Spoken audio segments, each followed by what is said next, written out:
now demonstrate a narrow stance sit to stand, and this may be the most challenging. Maybe the staggered stance was a little bit more challenging. The narrow stance, we're going to be bringing our feet in. The toes will be aligned. So like if we were in our standard stance, you would just bring those feet in, brings those knees closer, and that's going to narrow your base of support. So this may provide you with more instability, a little bit more challenge in the up and downward. So range of motion may be a little more limited with this one. And this is how we progress. We go from our standard stance to our wide stance to the staggered to a narrow, or narrow to staggered, depending on where you find the most challenge in these. We're going to keep our feet firmly planted on the floor, about a 90-degree angle with your knees, far enough forward. I usually line the front of my bottom up with the front of the chair. Remember to breathe in and out with each movement, and also bring the nose over toes for a good hinge in both your upward and downward.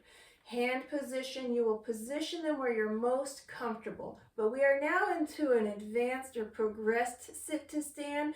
So I would encourage your hands to try to start working them to this position or this position. But maybe the first couple of times you give this a try, you hold on. I often have to hold on or have my hands to the side when I'm doing these on a stage, as I get this feeling I might fall off the stage. And so it is not at all wrong to have your hands on this side. But think about progression and how can you challenge yourself if you're ready for the next move.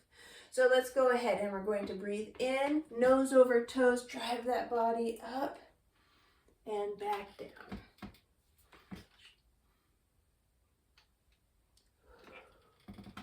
And another hand position.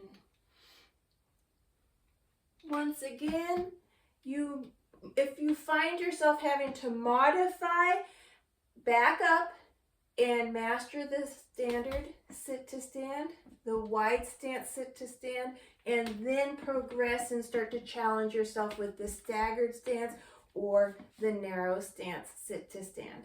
This was your narrow stance sit to stand.